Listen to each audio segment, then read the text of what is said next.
یہ کون سی تمہاری محبت ہے؟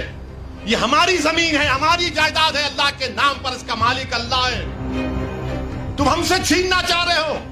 تمہارا دل نہیں بھرا 6 دسمبر سے؟ تمہارا دل نہیں بھرا دلی کی سڑکوں پر ہمارے خون کی ہولی کھیلنے سے؟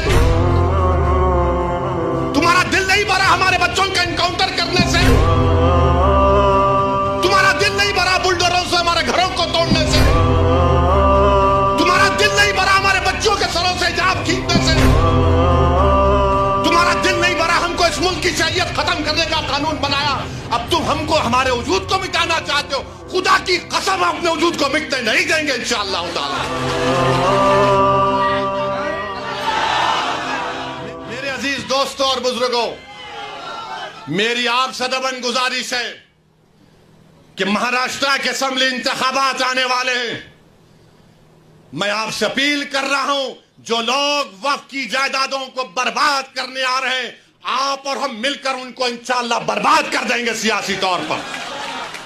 میری آپ سے اپیل ہے کہ میں یقیناً کہہ رہا ہوں کہ اس مہاراشٹر کی ویدھان سبھا میں آپ کو، امتیاز جلیل کو اور مجلس کے نمائندوں کو بھیجانا ضروری ہے۔ تمہاری آواز ہو، اگر تمہاری آواز نہیں ہوگی تو کون آواز اٹھائے گا؟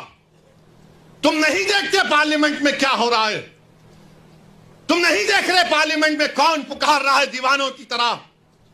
کیا تم کو نظر نہیں آ رہا کہ کس کے کلیجے میں، سینے میں، کس کی آنکھ میں آنسو ہے جو تڑپ تڑپ کر دیکھ رہا ہے کہ میرے بربادی کا قانون میرے آنکھوں کے سامنے بنایا جا رہا ہے؟ کون ہوگا تمہاری آواز کو؟ چھوڑو ان چیزوں کو، کبھی اپنوں کو بھی تو اپناؤ، کبھی اپنوں کو تو سمجھو۔ جو تمہارے لیے دن اور رات محنت کر رہے ہیں ان کی آواز بنا کر بجاؤ۔ یقیناً ہرانا ہے انشاءاللہ تعالی ان لوگوں کو، ہرائیں گے انشاءاللہ تعالی، مگر ہرانے کا مطلب یہی نہیں ہے کہ تم اپنی آواز کا گلا گھونٹ دو۔ تم اپنی آواز کا گلا گھونٹ کر کیسے دوسروں کے سر پر تاج رکھ سکتے ہو؟ مجھے بتاؤ، یہ تو نہیں ہو سکتا میرے بھائی۔ تو میری آپ سے گزارش ہے کہ اس بات پر بھی آپ غور کریے، ہم لڑ رہے ہیں اور لڑتے رہیں گے انشاءاللہ تعالی۔ اور اگر مودی یہ قانون بناتے ہیں تو جیسا کہ پرسنل لا بورڈ نے فیصلہ لیا کہ اگر احتجاج ہوگا مودی جی تو آپ ہمارے وجود کو مٹانا چاہ رہے ہیں، بہتر یہ ہے کہ میں روڈ پر آ کر اپنے آپ کو ختم کر لوں، مگر اپنے گھر میں بیٹھ کر اپنی جائیدادوں کو چھیننا نہیں دیکھ سکتا۔ جو اللہ اس کا مالک ہے، میں گھر میں بیٹھ کر نہیں دے سکتا کہ جس کا مالک اللہ ہے اس کو جائیداد کو چھین لیا جائے۔ یہ حکومت کی ذمہ داری ہوگی۔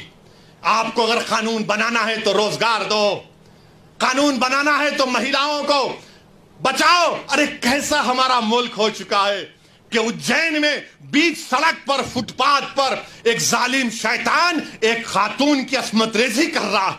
یہ کیسا ہمارا دیش ہو گیا ہے؟ یہ گاندھی کا ملک، یہ آزاد کا ملک، امبیڈکر کا ملک، کہ وہ اس کا ویڈیو نکال رہا ہے عصمت ریزی کا۔ یہ کیسا ہمارا وطن ہو گیا ہے جب ہم نے انگریزوں سے کھندے سے کھندا ملا کر جلیانوالہ باغ میں اپنی جانوں کو دے دیا، ہم نے کالا پانی کی سزائیں ہمارے ہندو بھائیوں کے ساتھ کاٹی۔ آج ایک اشرف منیہار کو ٹرین کے ڈبے میں پیٹا جاتا ہے تو کوئی اف نہیں بولنے تیار، بچانا تو چھوڑو کوئی اف بولنے کے لیے تیار نہیں ہے۔ یاد رکھو، جب آپ اپنی لڑائی نہیں لڑیں گے کوئی تمہاری لڑائی نہیں لڑے گا۔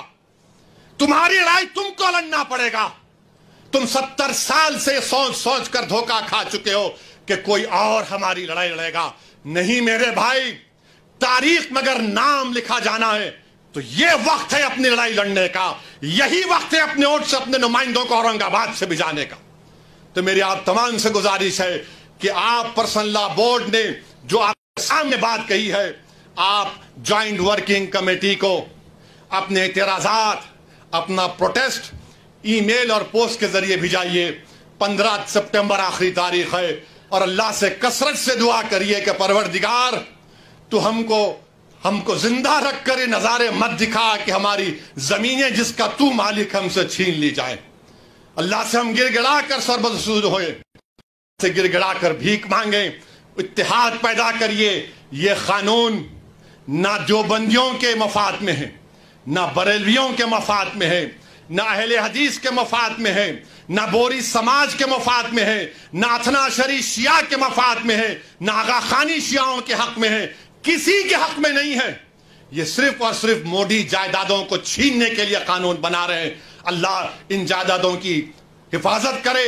اللہ ہم کو اتنے اتحاد پیدا کرے کہ متحدہ طور پر اس قانون کو روکیں, اور اللہ سبحانہ و تعالیٰ ان ایسے حکومتوں کو, ایسے پارٹیوں کو اللہ سیاسی طور پر انتخابات میں ان کو شکست دے, بدترین شکست دے. وآخر دعوانا الحمدللہ رب العالمین.